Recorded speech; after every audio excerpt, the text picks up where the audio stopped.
자, 수업 시작하겠습니다. 자기전과 전기장이 나왔는데요. 이제부터 좀 이제 본격적인 전기가 들어가요. 그래서 그 용어가 좀 많이 어려울 건데요. 기초 개념을 좀 잡으셔야 전기 가서 좀 어렵지가 않아요. 자, 자기장, 전기장 하면요. 자기 하면은 얘는 무슨 자자냐? 자석할 때 자자예요. 얘는 전기할 때 전자고요.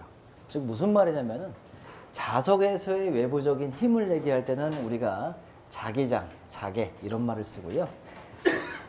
이 하나에 미치는 힘 얘기할 때 자속이라고 써요.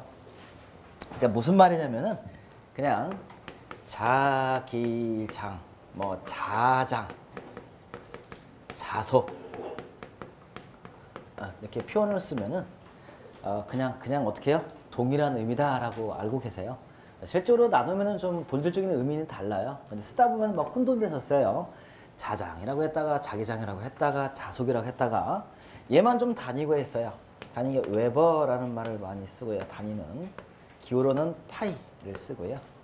그래서 이렇게 아까 전류가 흐를 때 이렇게 외부로 자기장이 생긴다는 무슨 법칙이라고 했죠? 당신 최고야. 앙페르의 오른발 법칙? 오른손 법칙? 오른나사 법칙이에요. 오른나사 법칙이에요. 자, 그 다음에 전기예요. 얘도 똑같아요. 얘는 이제 전기가 흐를 때 외부적인 힘이 발생한다라고 해서 전기장 또는 뭐 전장 또는 얘는 뭐라고 하냐면 자속이 아니라 뭐라고 할까요? 무슨 속? 전속이라고 해야 되겠죠. 근데 실제로는 전기가 흐르면 외부적인 힘을 나타난다라고 하면은 이 말이 맞는 것 같아요? 이 말이 맞는 것 같아요? 전기가 흐를 때 외부적인 힘이다라고 표현하면요. 전기적인 말이 맞겠죠. 근데 실제 이 용어보다는 이 용어가 더 많이 쓰여요. 그냥. 왜 그런가라고 봤더니 우리가 전기 부분을 나눌 때 회로 이론과 자기학 이렇게 두 개의 학문으로 좀 본질적인 전기의 기초 학문을 나누거든요. 회로 이론은 뭐냐면요. 전기가 회로를 통해서 가요. 그러니까 정 안 되면 어떻게 해요? 테스트기로 테스트하면 값이 나와. 근데 자기학은 뭐냐면요. 이 빛이 한 줄기가 눈에 보여요, 안 보여요? 보여요? 큰일 나는데. 안 보여요. 이런 걸 연구하는 학문이 자기학이에요. 그래서 어려워요, 쉬워요? 어렵다라는 거죠. 즉 전기가 흐르는데 여기서 힘이 얼마나 생기냐라는 이런 걸 나타내는 게 자기학이에요. 그래서 좀 어려운 학문이 자기학이다라는 거. 그래서 자기학에 가면 분명히 자기장과 전기장은 구분을 하지만은 나머지는 그냥 어떻게 해요? 그냥 얘다라고 보는 이유는 얘가 먼저 발견되고 얘가 후에 발견된 거죠. 그래서 그냥 공식적으로 이 용어를 쓴다라는 거 알고 계시고요.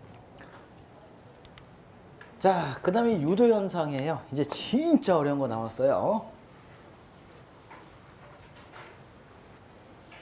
자, 전자기에서 이번에는 그러면 전기, 자기 두 가지를 다 표현하는 거죠. 전개, 자기. 그래서 자기유도라는 것은요, 마그네틱 인덕션. 인덕션이 이제 우리 그 유도라는 말이고요. 즉, 이 자기는 자석의 자자죠. 그래서 자석이 밀고 당길 때 유도되는 것을 뭐라고 하냐? 그냥 자기 유도란 말이다 라고 알고만 계시고요. 우리랑은 전혀 관계가 없고요. 자, 이번에 전자유도 했어요. 전자유도는 전기유도라고 하는데요.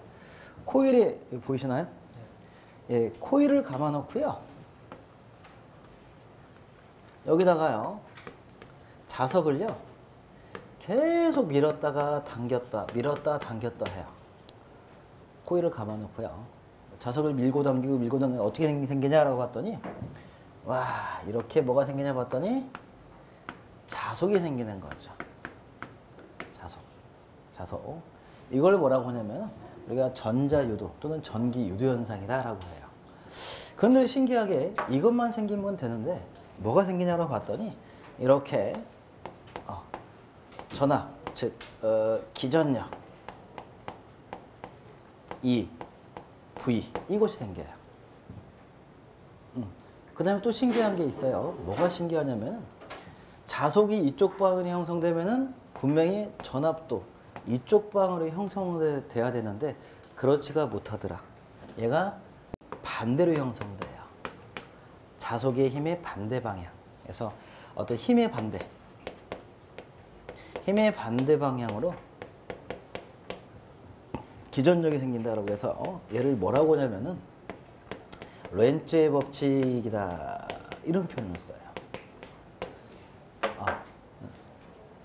즉 얘를 이제 구해볼게요. 힘의 방향.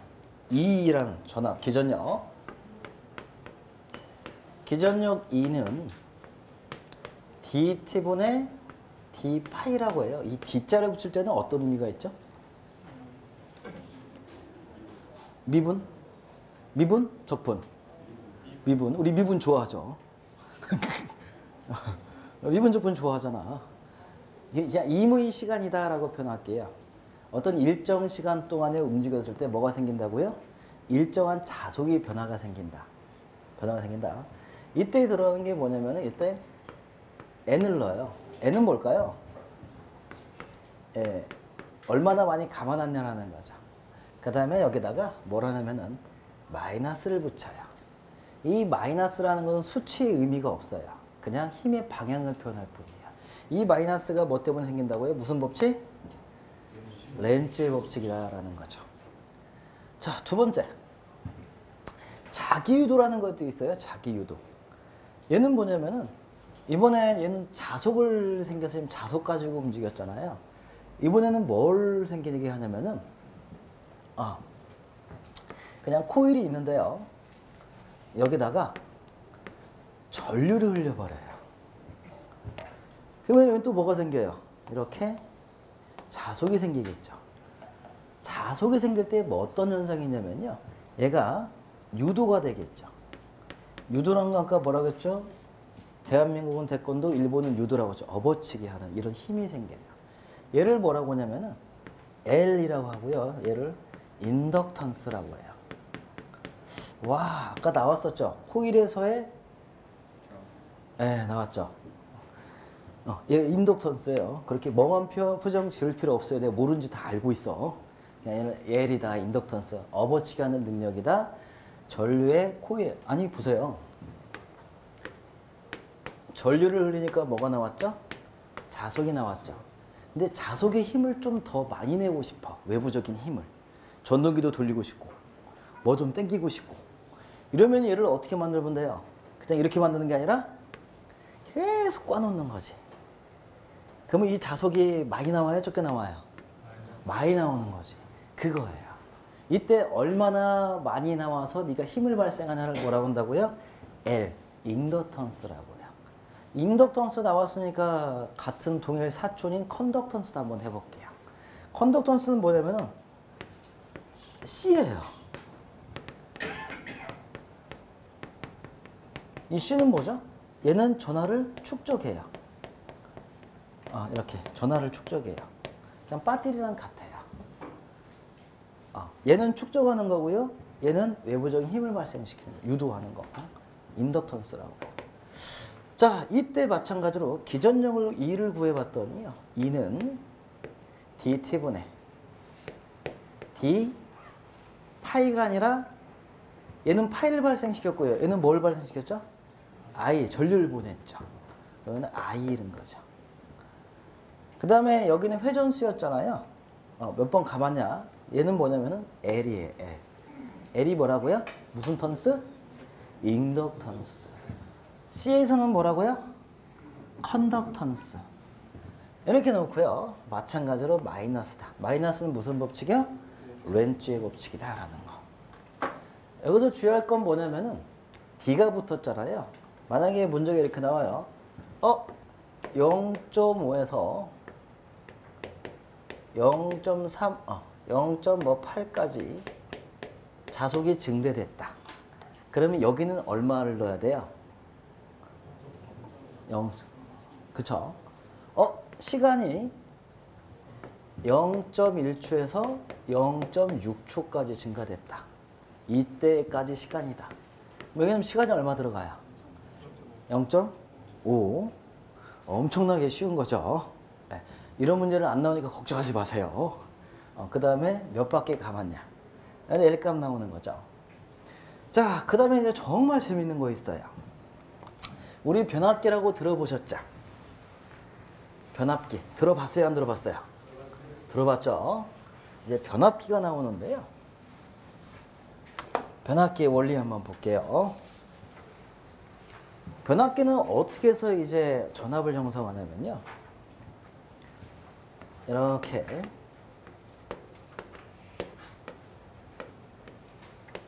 철심이라고 해요. 철심.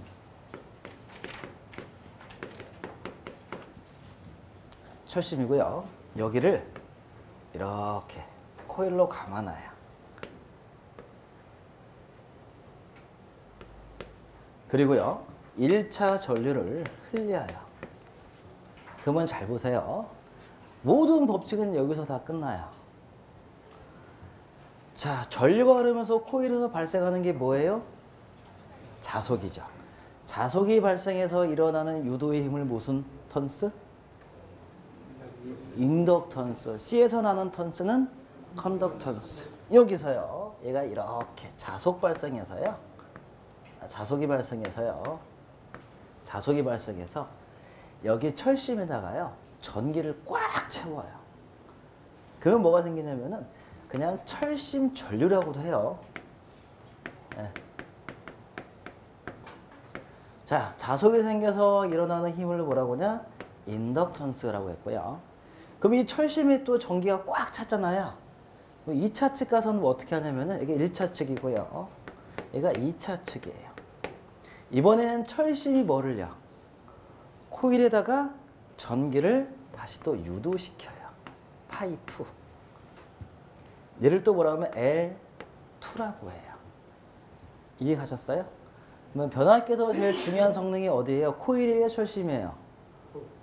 코일도 중요하지만 철심의 성능도 중요하죠. 철심의 저항 성분이 많으면 어떻게 해요? 가다가 죽겠죠. 죽겠죠. 자, 이렇게 해서요. 여기 이제 전류 I2가 나오고요. 그 다음에 여기서 뭐 전압 1, 이쪽을 전압 2라고 하는 거죠. 둘은 어떤 관계 있냐라고 해서 보니까요. 인덕턴스가 두 개가 있어. 이때 이제 상호 인덕턴스를 구해보자고요. 상호 인덕턴스를 구하려면은 이렇게 구하면 될까요? M이라고 하거든요. M은 L1 곱하기 L2 이렇게 하면 될까요? 아니죠. 이럴 때 평균값 내려면 뭘 씌워야 돼요? 루트를 씌워야죠. 평균값이 나오는 거죠. 그 다음에 분명히 손실이 있을까요? 없을까요? 가다가 있지. 얘를 뭐라면 K라고 하고요. 얘를 그냥 결합 계수라고 해요. 네. 그 다음에 이 철심이 문제인데요. 손실이 많이 발생하거든요. 손실. 이거 먼저 할까요? 자, 여기서 먼저 보면요. 이제 여기도 기전력을 구할 수 있는데요. M은 K 루트 L1, L2. 자, 기전력 2를 구하면요. 여기는 어떻게 구하냐면은 DT분의 DI가 1일까요? 2일까요? 1을 줘야 되죠. 1이 변압값이죠. 1을 꼭 줘야 되고요. 그 다음에 얘를 주고요. M은 이름이 뭐였죠? 인덕턴스는 인덕턴스인데 무슨 인덕턴스요? 그쵸. 상호 인덕턴스다라는 거죠. 자, 제가 이걸 왜 설명했을까요? 왜 설명했을까요? 시험 문제 나오니까. 제가 오늘 과거에서 공식 안 한다고 했잖아요. 막상 부탁했을 때 황당한 공식 자세히 설명 한번 해봤어요. 저는 시험 문제 안 나오는 것도 미리 말씀드려요. 쓸데없는 얘기도 하고 이런 것은 나중 가서 꼭 하셔야 되고요. 자, 그 다음에 시험 문제 하나 더 나가 볼까요?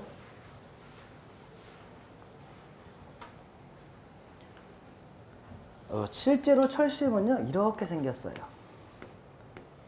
이렇게. 근데 변압기에서 발생하는 손실은 두 가지가 있어요. 무슨 손실이냐면은 부하 손실하고 무부하 손실이라는 게 있어요.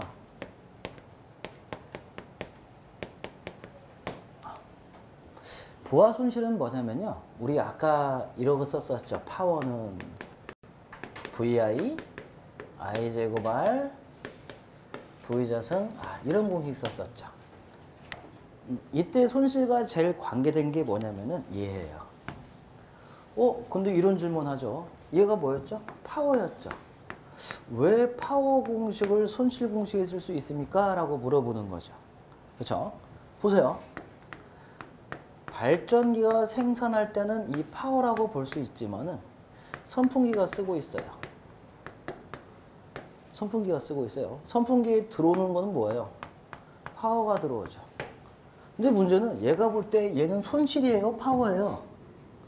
손실이지. 맞죠? 그래서 이 공식은 파워에도 쓰이고 손실에도 쓰여요. 이해가셨어요? 제일 많이 쓴 공식이 뭐냐면 이거예요. 그래서 헷갈릴까봐 앞에 그냥 인셜 하나 붙여요. 이렇게. P, 로스는. 안 붙은 것도 많아요. 그냥 뭐라고요? I제곱 R이다 라는 공식을 써요. 그래서 부하 손실은 뭐냐면요. 그냥 I제곱 P 로스는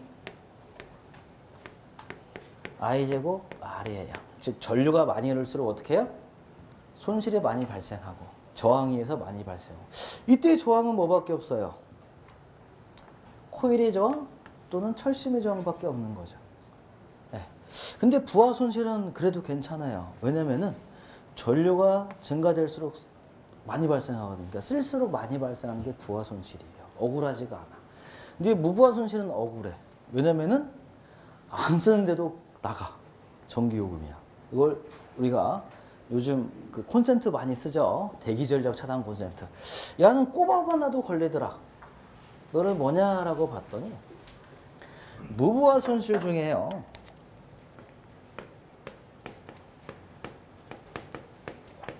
가장 큰 게 뭐냐라고 봤더니 히스테리시스 손실이다라는 거죠. 여기서 나온 말 있죠. 노처녀가 시집 못 가면은 히스테리가 많아진다라는 거. 그거랑 전혀 관계가 없는 말이에요. 이게 뭐냐 가만히 보니까 이런 거예요. 발전기가 돌면서 이런 파형을 만들거든요. 그러다 보면은 우리가 자속도 이 철심의 자속이 어떻게 생기냐면 이렇게 올라갔다가 다시 내려갔다가 올라갔다가 내려갔다 해요. 즉 여기는 플러스고 여기는 마이너스예요. 이게 우리나라는 1초에 몇 번 회전을 하죠? 60번을 한다는 거죠. 그러면 플러스에다가 마이너스예요. 그게 무슨 말이냐면은 여기 플러스에다가 60분의 1초 뒤에는 어떻게 해요? 마이너스 된다는 거예요. 그럼 플러스 마이너스 계속 바뀌어요. 근데 문제는 플러스에서 마이너스로 바꿀 때 100% 다 바뀔까요? 안 바뀐다는 거지. 조금 있는 것들은 어떻게 해요? 안 바뀌고 그대로 버틴다는 거죠. 왜냐면 너무 빨리 바뀌니까. 얘를 뭐라고 하면 자기 이력이라고 해요. 자기 이력 때문에 어떤 현상이 발생하냐면은 자석이 올라갔다가 그대로 내려오지 않고 이렇게 살짝 이렇게 펼쳐져요. 한 사이클. 올라갔다가 내려갔다가 올라갔다가 내려갔다가 또 내려갔다가 또 올라갔다가 4분의 1사이클만 더 그리면요. 이런 손실이 발생해요. 이게 뭐냐면은 열 손실로 발생해요. 열 나오면 무조건 무슨 공식 쓰라고 했죠? 네, I제곱 R. 손실로 말하면은 와트보다 칼로리가 낮겠죠. 이 칼로리를 표현하면 어떻게 되죠? 그렇죠. 0.24 I제곱 R하고 T라는 게 들어가고요.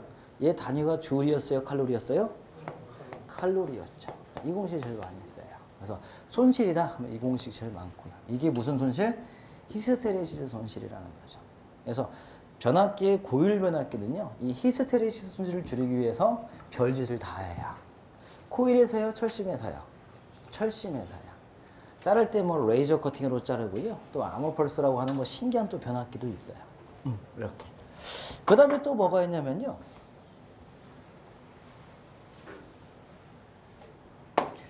와류 손실이라고 해요.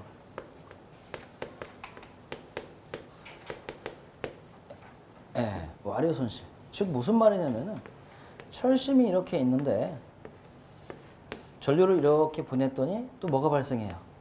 자속이 발생하는 거죠. 아니면은 자속을 이렇게 또 보냈더니 또 뭐가 발생해요? 전류가 발생하고요. 야, 얘가 계속 회전하면서 또 뭘 발생해요? 손실 발생을 열을 발생시키더라. 그래서 대부분의 전기에서 손실은 다 열이에요. 열. 자, 이렇게 손실 발생하더라. 안 되겠다. 그래서 어떻게 하자? 얘를 퉁으로 쓰지 말고 철심으로 어떻게 하자고요? 작게 자르자. 작게 자르고 나서 중간에 뭘 끼자? 예, 유전체 같은 것을 껴가지고 절연체 같은 걸 껴가지고 뭐 하자? 뭐 성층하자. 아니면 또 적층하자. 그래서 잘라야. 이게 무슨 손실을 줄인다고요? 변압기의 손실을 줄이는 현상이에요. 그래서 대부분 보시면은 아주 자그마한 콘덴서도 다 어떻게 해요? 잘라져 있어요. 그게 이것 때문에 그런 거고요. 그래서 우리가 기본적으로 알 것은 전자요도, 자기요도, 상호요도. 그 다음에 공식 3개 있죠? 지웠네요. 지우니까 기억이 나요, 안 나요? 안 나지. 뭐 dt분의 d파이, dt분의 di 원 있었지. 그런 것들 꼭 좀 해놓으시고요. 자, 그 다음에 전자석의 원리 한번 볼게요. 전자석은 뭐냐면 아까 코일에 그 코일에 그냥 전류를 흘렸더니 어떻게 해요? 이게 뭐가 된다는 거예요? 자석이 되더라라는 거죠. 전자석. 즉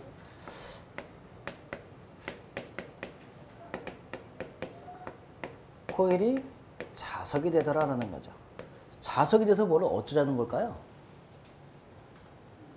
자석이 돼서 뭘 어쩌자고요? 깝깝하죠? 어디 우리 제일 많이 쓰이냐라고 봤더니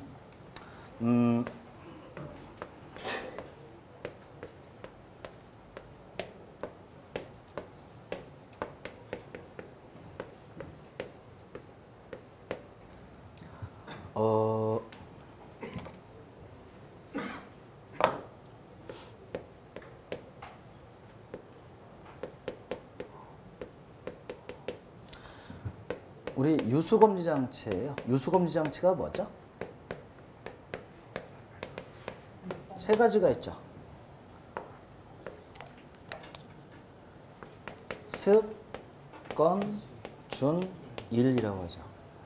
우리 스프링클러에서 핵심적으로 분리되는 걸 얘기하죠. 그래서 습식, 건식, 준비작동식, 일제살수식. 저 이거 재밌게 표현하려고 유수검지 장치는 미제, 국산 일제가 있습니다 라고 했더니 어떤 분이 수업 끝나고 나오더니 일제를 쓰면 어떻게 합니까? 국산을 써야 되지. 휴, 참여라가 있었어요. 그냥 뭐가 있냐면요. 여기에 다이어프레임이라는 게 있고요. 클래퍼예요. 클래퍼를 열 때 얘를 구조하는 게 레치거든요. 그러니까 레치가 여기 물을 쫙 밀고 이렇게 1차 압력 가지고 이렇게 레치를 밀고 있다가 여기에 어떻게 해요? 물을 빼버리면 어떻게 돼요? 갑자기 밀고 있던 압력이 빠지니까 레치가 열리면서 클래퍼가 열리겠죠. 나중에 자세히 배워요. 결론은 뭐냐면 이 수압이 밀면서 레치를 꽉 고정하고 있는데 여기서 얘를 열자마자 물이 빠진다라는 거죠. 그러면 클래퍼가 열린다는 거죠. 예를 뭐냐면 수동 기동 장치라고 해요. 유수검지 장치를 열 수 있다는 거죠. 모든 스위치에는 딱 2가지 종류가 있어요. 수동과 자동이에요. 수동과 자동. 그럼 여기 이렇게 안 그리고 이렇게 그려볼게요. 얘는 이렇게 배관은 있는데 이렇게 배관이 하나 더 붙었더라. 그래서 얘는 수동이에요. 뭐냐면 볼밸브지 그냥. 얘는 자동이에요. 자동은 항상 뭐라고 써있냐면 도면면 이렇게 가지고요. SL 써있어요. SL이 뭐죠? 솔레노이드죠. 솔레노이드가 어떻게 하는 거예요? 코일에 이걸 감아놓고 코일을 감아놓고 전기를 보내니까 어떻게 얘가 뭐가 되는 거예요? 전자석이 되는 거죠. 그래서 어떻게 해요? 밸브를 여는 거죠. 얘를 가지고 이렇게 열게끔 만들어서 신어줘서 이렇게 돼 있는 SVP라고 해요. 얘를 뭐라고 하죠? 슈퍼비저리 판넬이죠. 한글로는? 이거 어떻게 다 알고 있어요, 근데? 앞에 수업했어요? 아, 이 정도 상식이야? 오, 솔밸브 하나 더 설치되어 있는 데 있죠. 어디죠? 하나 더 해볼까요?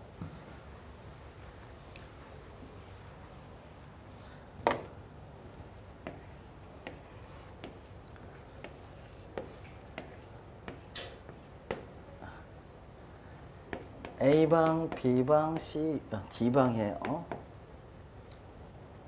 우리 가스기 보시면은 요즘 가연물이 어떻게 구분됐죠? A급 화재라고 하죠. A급은 무슨 화재죠? 일반 화재. B급은 의료 화재. C급은 D급은 E급은 뭐게 E급이야? F급이지. 이런 걸 보고 뭐라고 하냐면 낚였다라는 거예요. F급이에요? K급이에요? K급이죠. 예. F는 이제 우리 미국에서 NFA 쓸 때 F 쓰는데 K 주방이라는 거죠. 근데 우리는 볼 게 뭐냐면 얘예요. 무슨 화재죠? 전기 화재죠. 전기 화재 당하는데 물로 싹 뿌려버렸어요. 그러면 어떻게 돼요? 첫 번째가 감전 의료가 있죠. 그렇죠?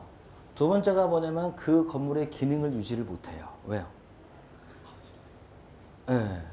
전기가 나가잖아요. 그거 나가는데 얼마나 걸려요?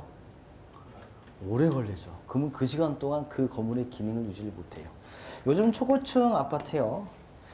60층 이상 되시면요. 이쪽 40층, 30층에서 40층까지는요. 건물이 정전되면은 할머니들이 아예 집에를 안 가요. 왜요? 여러분 한 60층 걸어서 올라가면 얼마나 걸릴까요? 왔다 갔다 한번 해보는 시간 한번 재봐요. 근데 집에 올라갔어요. 아무것도 못해요. 가스레인지는 인덕션이지, 전기밥솥 안 나오지, TV 안 나오지, 아무것도 못해, 불도 안 나오죠. 그럼 다시 또 내려오려면 어떻게 해야 돼요?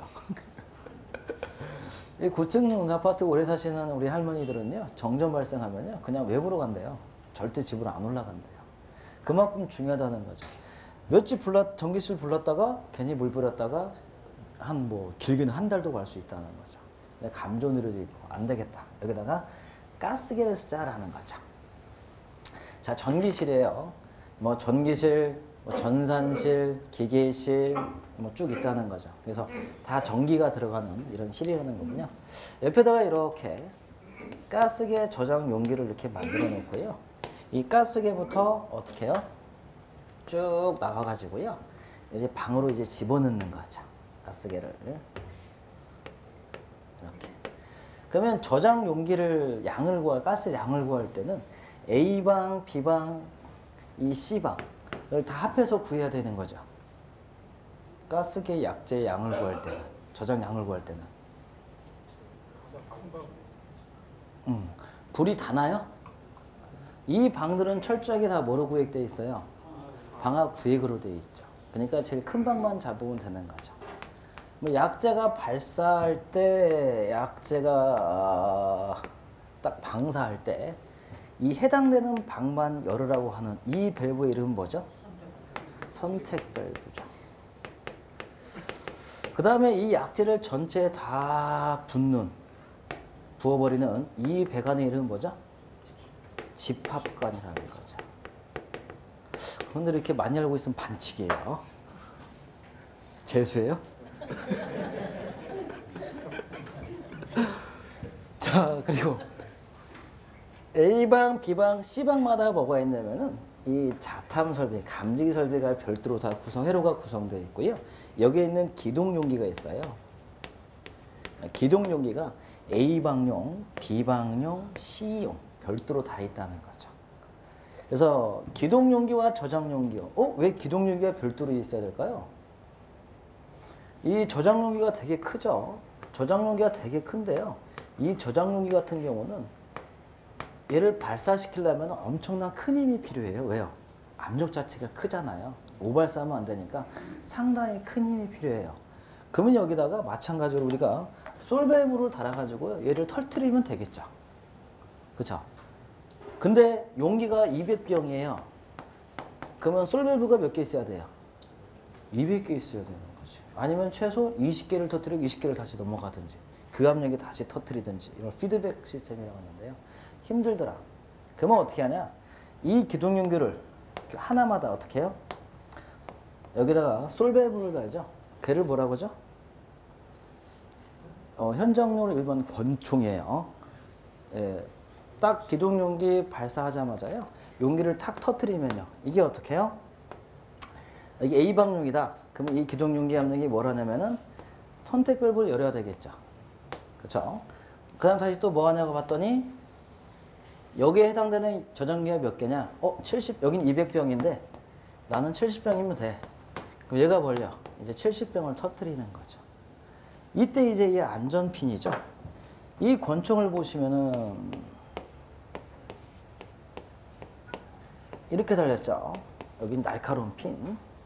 괜히 이것 가지고 테스트하지 마세요. 힘 어마어마해요. 예. 쭉 밀면 스프링으로 밀렸다가요. 신호 들어오면 어떻게 해요? 핀이 나가면서 여기를 빵 뚫는 거죠. 이때 스프링을 얘를 발사하게 하는 게 뭐라고요?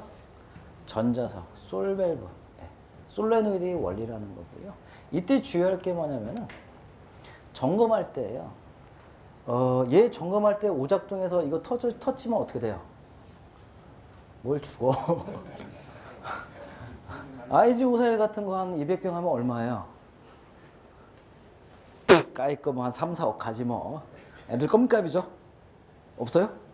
로또를 사면 돼요. 엄청나게 비싸요. 그래서 가스계를 성능 테스트할 때는 어떤 걸 먼저 분리해요? 아니요. 아니요. 권총 분리하기 전에 뭐 먼저 할까요? 지금 이게 뭐죠? 얘를 뭐라고 하죠? 조작 동관이라고 해요.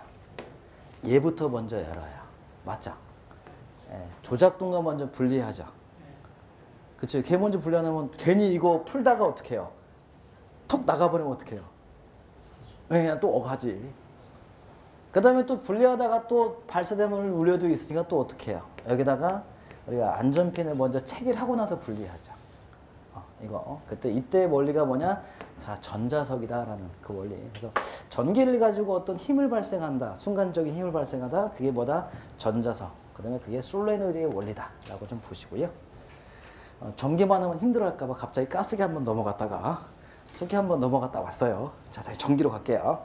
자, 이걸 가지고 뭐 하냐면은 기전기가 전자석을 만들기도 하고요. 고철, 자동차 또는 뭐 전동기 부조 다 이런 전자석이 원리예요. 예. 자, 그 다음에 생활에서의 전기 한번 볼게요. 그냥 제 거 찍었어요. 사진이 좀 불량스럽죠.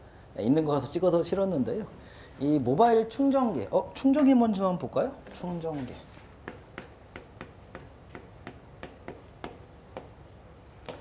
전자제품은 DC를 쓸까요? 본질적으로 AC를 쓸까요? DC를 써요. 컴퓨터 보니까요. 컴퓨터 보셨죠? 여기 뒤에 뭐가 붙어 있죠? 막 돌아가는 얘는 뭐죠? 파워 서플라이라죠. 파워요. 파워. 이 파워가 하는 게 뭐예요? 코드 꽂으면 뭘로 꽂아져요? 그리고 돼지코 2개 꽂아야죠. AC, 즉 교류가 나오고요. 이 회로 기판은 뭘 쓰고 있어요? DC를 쓰고 있다는 거죠. 그럼 얘는 뭐예요? 한마디로 말해서 그냥 충전기예요. AC를 DC로 바꿔주는 거죠. 이 컴퓨터의 열 손실이 얼마나 발생하는지 아세요? 컴퓨터의 열 손실 아주 간단해요. 우리 앞에서 공식 배웠죠? 뭐죠? 0.24 I제곱 RT예요. 얼마만큼 얘가 손실이 발생하냐면요. 여기서 뭐가 돌아요? 팬이 들어올 때 어떤 바람이 나와요? 뜨거운 바람이 나오죠. 그냥 전기 히터다라고 생각하세요. 이게 손실이에요. 그만큼 이게 뭐라고요? 손실을 많이 발생시켜요. 그래서 얘를 뭐라고 하냐면요. 좀 전문 용어로는요. 정류기라고 하는 게 맞아요. 정류기요. 그 다음에 우리 용어로는 충전기라고도 하고요. 그 다음에 예전에 우리 워크맨 쓸 때 네모난 거 기억나시나요? 워크맨 쓸 때 이런 거 있었잖아요. 이렇게 해가지고 여기 돼지코 2개 딱 달렸고 코드 이렇게 달렸고 얘 뭐라고 했죠? 아답터라고 했죠. 또는 뭐 컨버터라고도 하고요. 얘가 다 공증정의가 뭐예요? AC를 뭘로 바꿔주는 거예요? DC로 바꿔주는 거죠. 그래서 우리가 전자회로로 쓰기 위해서 AC를 DC로 쓰는 경우도 있는데요. 또 한 경우가 뭐냐면은 이거 하기 위해서 쓰는 경우도 있어요. 얘는 이제 전기용으로 교류를 얘기하고요. 이렇게 써가지고요. AC를 DC로 바꾸는 경우가 있어요. 이렇게. 왜냐면요. 교류는요. 저장을 못해요. 왜 저장을 못하냐면 아까 우리 C 봤죠? 콘덴서 C 봤죠? C 보면은 여기가 플러스 극이면요. 여기는 마이너스 극으로 꽉 충전되는 거예요. 여기가 마이너스면 여기가 뭐예요? 플러스로 충전되는 거예요. 근데 직류는 이렇게 저장이 가능한데 교류는 어떻게 해요? 한 번 플러스였다가 한 번 또 뭐예요? 마이너스였죠. 그러면 여기가 플러스였다가 마이너스로 바꾸면요. 여기 있는 놈은 또 이리 튀었다가 이리 튀었다가 이리 튀었다가 이리 튀었다가 저장 가능해요? 불가능해요? 불가능. 열만 발생한다는 거죠. 그래서 교류는 저장을 못해요. 그럼 뭘로 바꿔야 돼요? 직류로 바꿔야 돼요. 자, 그리고 나서 뭐 하냐라고 봤더니요. 다시 이렇게 직류를 교류로 바꿔서 내보내는 기계가 있어요. 이 기계의 이름은 UPS라고 해요. Uninterruptible Power Supply. 필요 없고요. 전기가 끊기지 않는다는 거예요. UPS. 우리 왜 컴퓨터 작업하다가 막 툭 끊기면 열받잖아요. 정전되면은.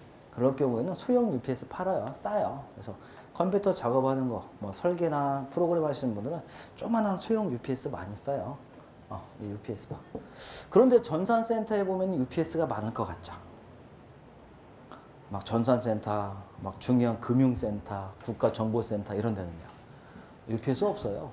컴퓨터 자체가 뭘 써요? 전자제품 자체가요. DC를 쓰잖아요. 그래서 얘는 그냥 이렇게 써요. 이렇게 바로 기계로 공급해줘요. 그래서 전산부와 같은 경우는 그냥 정류기실하고요. 축전지실. 이 2개밖에 없어요.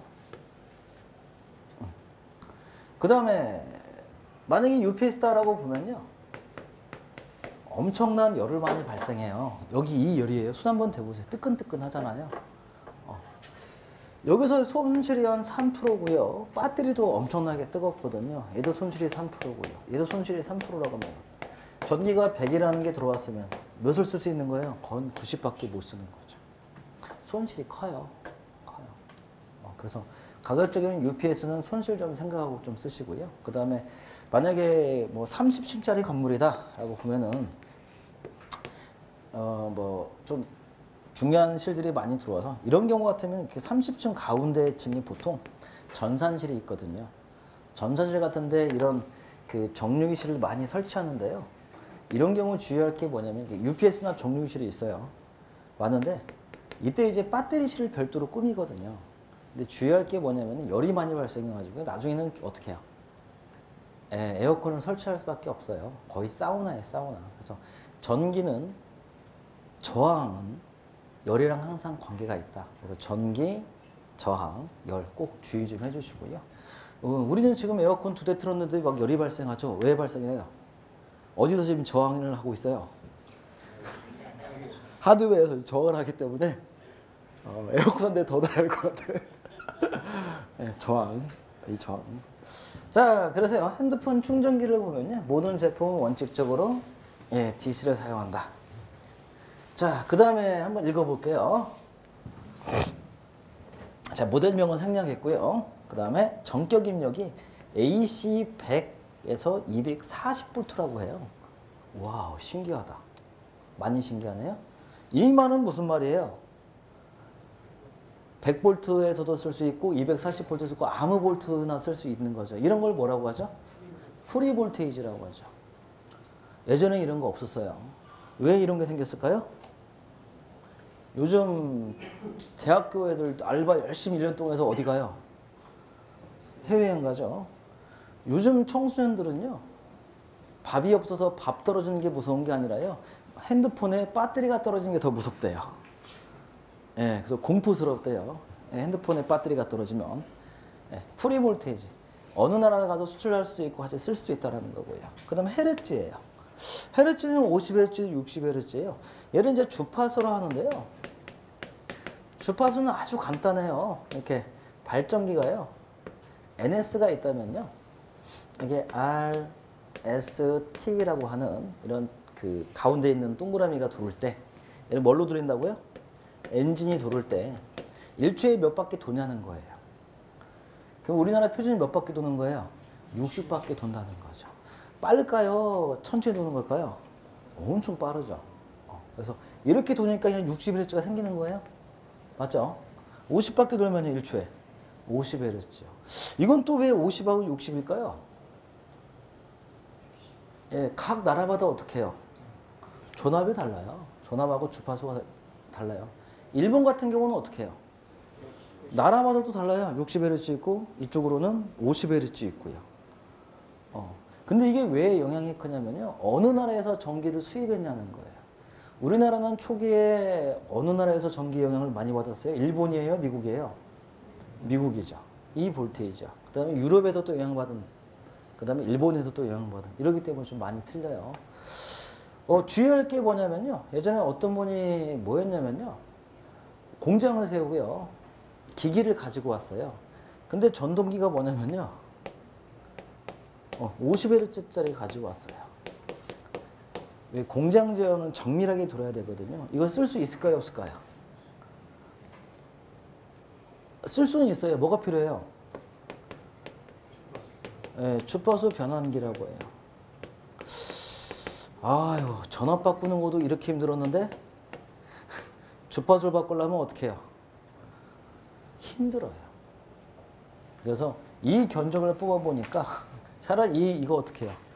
국산으로 다시 바꾸는 게 좋겠다라고 이런 내용이 나오는 거죠. 그래서 여러분들이 명판을 좀 잘 보셔야 돼요. 전동기도 명판 잘 보셔야 되고요. 펌프도 명판 꼭 정격값 보셔야 되고요. 수시를 보셔야 되고요. 자, 그 다음에 정격 출력이에요. 9V, 정격 9V일 때는 1.67A 나오고요. 5V일 때는 2A 나오는 거예요. 제가 계산기 안 두드려 봤지만은 두 개를 두드리면 어떻게 해요? 파워 값은 똑같을 것 같죠. 이 얘기는 또 왜 그럴까요? 모바일이 어떤 놈은 분명히 9V짜리가 있을 거고 어떤 놈은 5V짜리가 있을 거다. 그래서 두 개를 다 쓸 수 있게 만든 거죠. 그렇죠? 자, 이게 이제 우리 충전기, 배터리의 어떤 명판을 읽어봤고요. 전기적인 기초 개념 여기 다 써있죠. 전압, 주파수, 전류. 그래서 개념 파악 잘 하시고요. 그래서 여러분 어떤 장비가 들어와도 명판 값을 꼭 확인해야 된다는 거 꼭 명심하시고요. 이쪽에 DC 9V, 5V 이외에는 없는 겁니까? 다른 거 사시면 돼요. 그 다음에 충전기 사실 때 그냥 좋은 거 고르는 거예요. 가벼운 놈이 좋을까요? 무거운 놈이 좋을까요? 일단 묵직한 놈이 좋고요. 전선이 굵은 놈이 좋을까요? 얇은 놈이 좋을까요? 굵은 놈이 좋고요. 그래서 여러분들이 삼성 모바일 전문점에서 산 거랑 우리 다이소에서 산 거랑 가격 차이가 4-5배가 넘는데요. 딱 전선 굵기 보셔야 돼요. 그냥 얘는 굵어요. 굵어요. 그래서 안 팔더라고요. 삼성 매장 가니까 이제 굵은 거 팔더라고요. 차량용 하나 샀더니 엄청 비싸더라고요. 5만 원, 6만 원인데요. 정말 20분에서 완충되더라고요. 전선도 굵고요. 다이소 거는요. 꽂아놓고 자야 돼. 꽂아놓고 자야 돼. 뭐 이런 게 있어요. 이게 전류값이다라는 거. 그러면은 배터리를 충전할 때는 이 5V가 중요할까요? 이 암페어가 중요할까요? 동일 암페어면은 전압이 높다는 건 어떻게 해요? 만약에 높을 수 있다면 좀 빨리 되겠죠.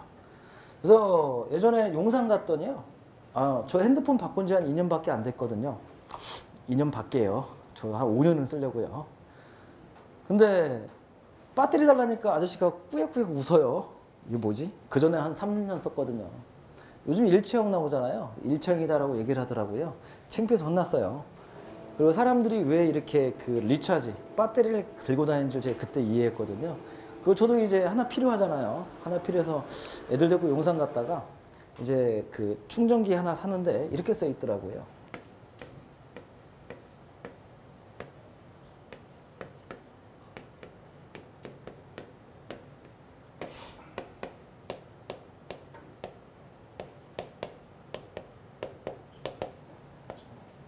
이건 무슨 말일까요?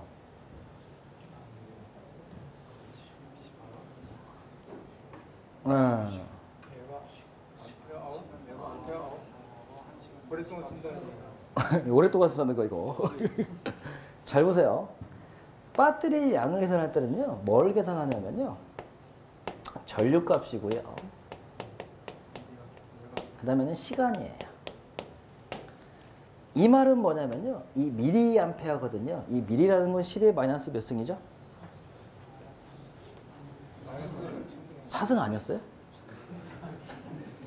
막 바뀐 것 같은데. 어제까지 5승이었는데 더워서 바뀌었어요. 이렇게 써면 되거든. 이렇게 10 암페어 아워. 얘는요. 5 암페어 아워 쓰면 되는 거죠. 꼭 근데 이렇게 쓸까요? 왜?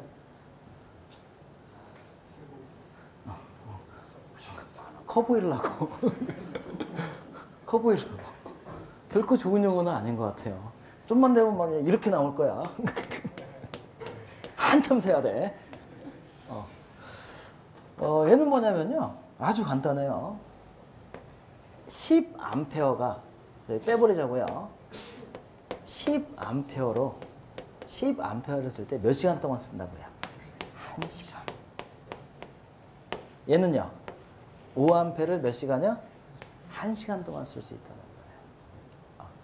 그래서 우리 카메라 배터리 이렇게 충전시키는 이거 있잖아요. 애들 건전지 AAA, A나 A 이런 거 보면 보통 한 2,500 mAh 정도 되고요.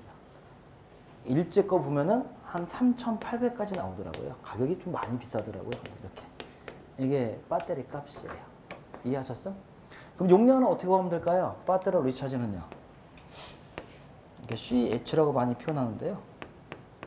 L분의 1 플러스 I 곱하기 뭐만 하면 돼요? T만 하면 되는 거죠. 이게 용량이죠. 그렇죠? 여기에 좀 특별한 개수가 좀 들어가요. 원래는 K 값이라는 게 들어갔는데 문제 봤더니 K 값까지 넣지는 않더라고요.